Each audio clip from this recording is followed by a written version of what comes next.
Le marché de Noël de Grenoble est dans la place à Victor Hugo, sous la neige ou sous la pluie, à midi ou à 21h. Petits artisans et producteurs, sandwich, raclette, chocolat ou vin chaud, animation et Père Noël. Il y a tout ce que vous voulez jusqu'au 24 décembre. La magie de Noël qui a déjà fait effet lors de la 67e édition de la Saint-Élion. Une course à pied épique, un Grenoblois Thomas Cardin et un Stéphanois Romain Lieu ont franchi la ligne d'arrivée main dans la main. Un week-end sportif également marqué par du foot, du rugby et du hockey sur glace. Et puis François Hollande sera l'invité exceptionnel de ce JT. À moins de 5 mois du premier tour des élections présidentielles, l'ancien président de la République viendra nous présenter son livre « Affronter », un ouvrage écrit en toute liberté et quelques solutions aux défis qui attendent la France. Bonsoir à tous, ravi de vous retrouver dans ce JT du lundi 29 novembre 2021. Du lundi au vendredi à partir de 18h, l'essentiel de l'actualité du Grand Grenoble. C'est une tradition venue d'Allemagne puis d'Alsace avant de conquérir toute la France. Le marché de Noël, proposé lors de la période de l'Avent, il permet de préparer les fêtes, d'acheter décorations et petits cadeaux. Et à Grenoble, place Victor Hugo, on mise sur le local du panier à l'assiette et au gobelet recyclable. Arthur Glory. Après une année sans, le marché de Noël est de retour sur la place Victor Hugo. Une édition 2021 avec une nouveauté, tous les chalets sont regroupés au même endroit. Au programme, à boire, à manger et surtout... des matières locales. Des produits de l'Isère. Local évidemment. Regroupés sous un chalet, 12 producteurs isérois vendent leurs produits. Une initiative du département de l'Isère nommée Isir. Noix, vin, confiture et même de la spiruline, rien ne manque. Donc moi je suis producteur de noix et donc je mets en avant mes produits déjà et puis les produits des autres producteurs.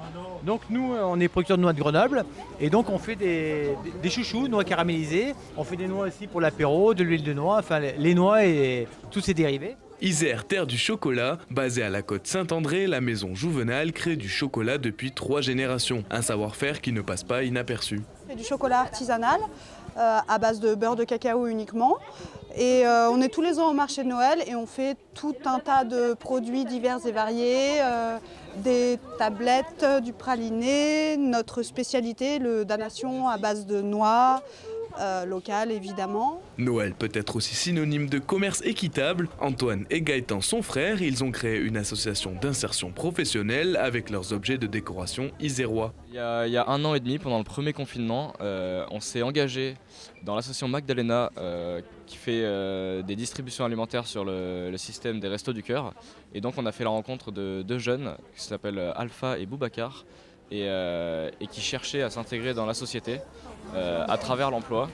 Et donc nous, 1 an plus tard, on a décidé de lancer une association d'insertion professionnelle pour des jeunes en difficulté.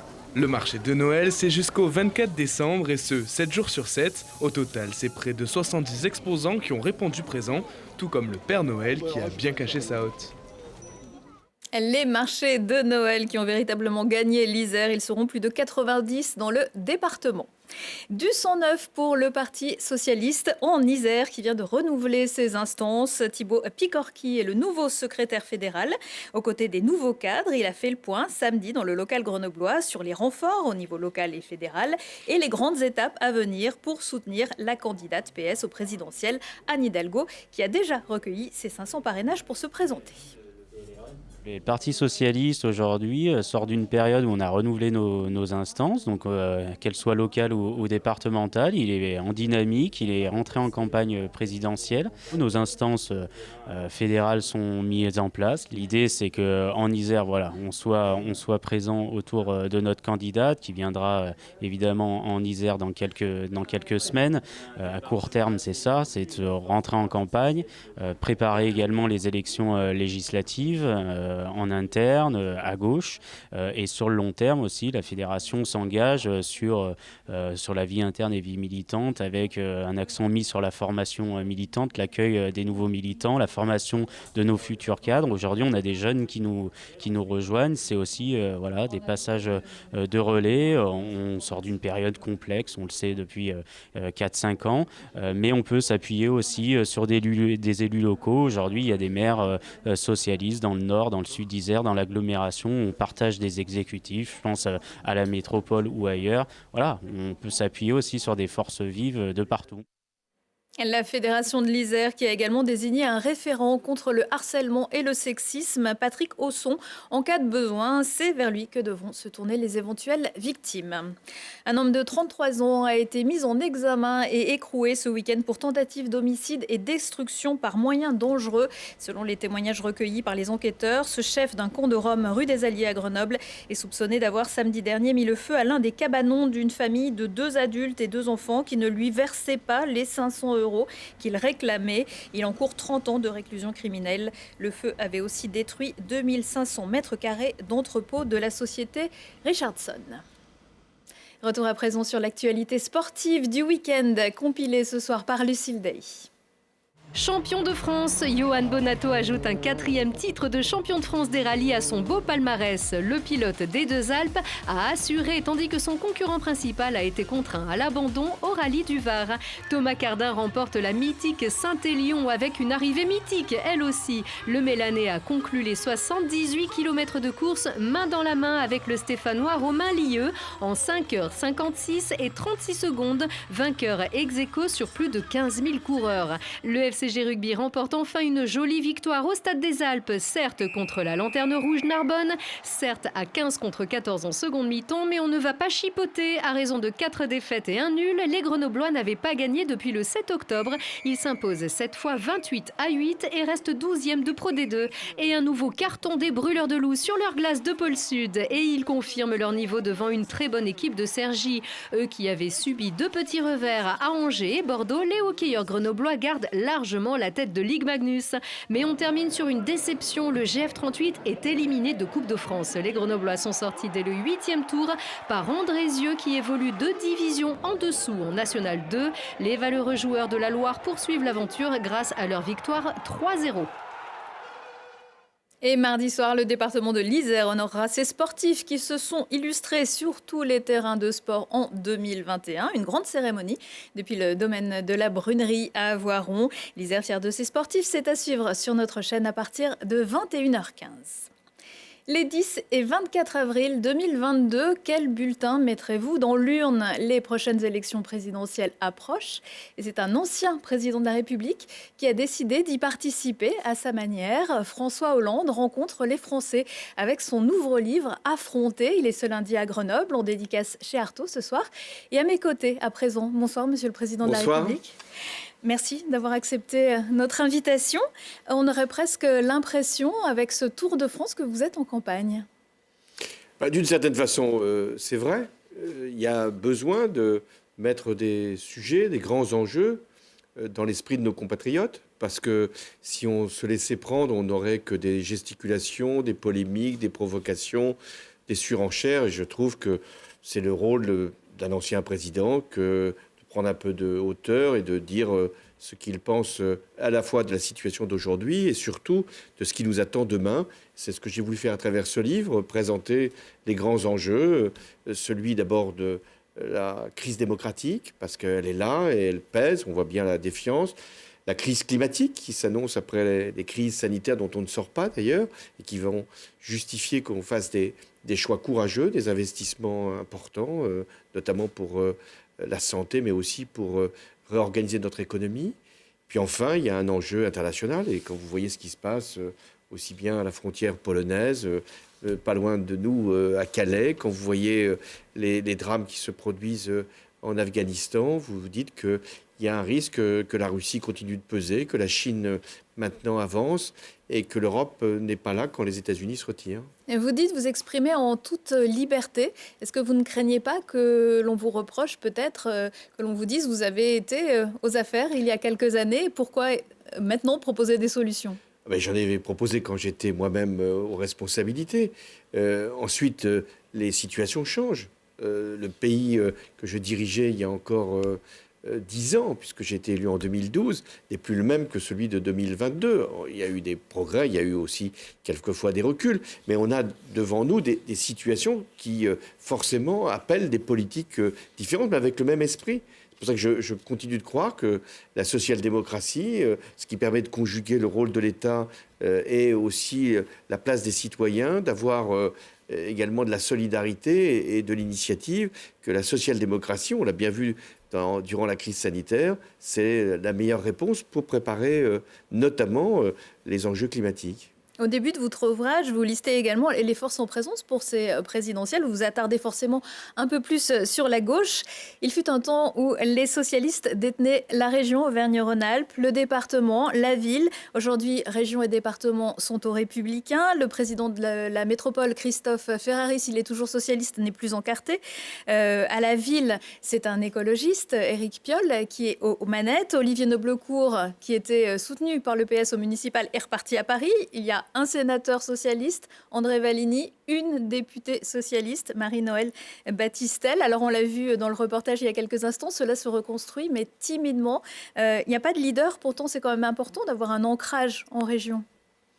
D'abord, l'ancrage du Parti socialiste, il a certes diminué par rapport à la période où j'étais moi-même premier secrétaire, puis ensuite président. Mais il est encore fort. Quand on regarde les deux grandes formations politiques, LR ou socialistes, ce sont ces partis-là qui occupent les responsabilités pour les régions, pour les départements, pour les villes.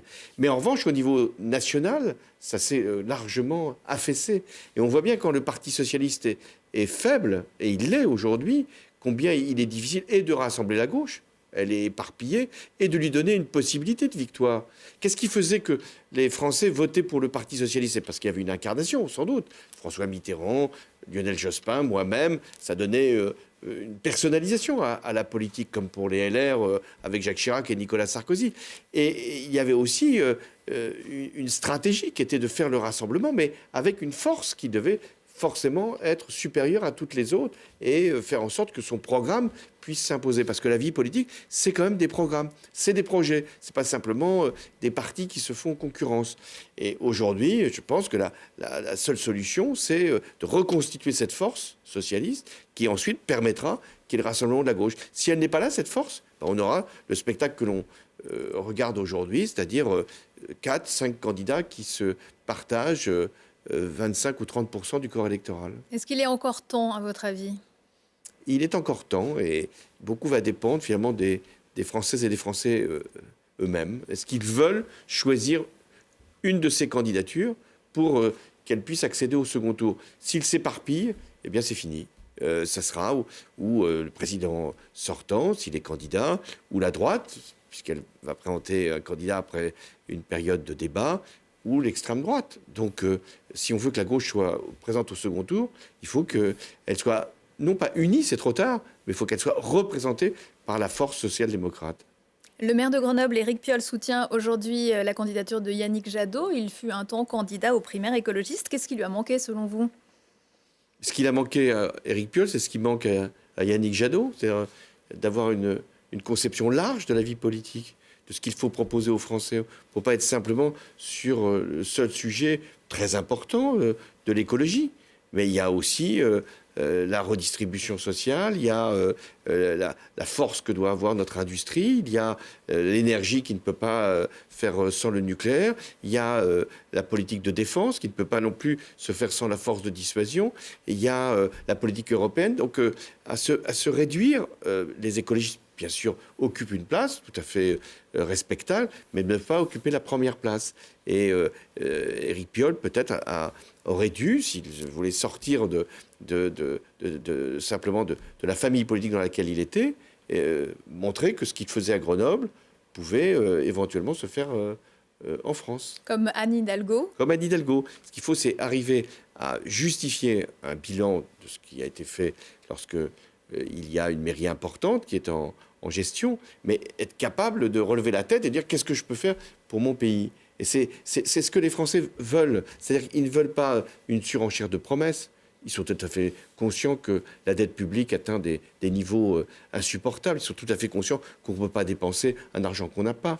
Donc ce qu'ils veulent, c'est une candidature sur un programme sérieux et audacieux sur un certain nombre de sujets. Et il y a suffisamment de sujets sur lesquels on peut être audacieux. Qu'est-ce qu'on fait sur l'éducation nationale? Qu'est-ce qu'on fait sur la reconversion d'un certain nombre d'industries? Qu'est-ce qu'on fait pour des investissements, notamment pour la croissance verte?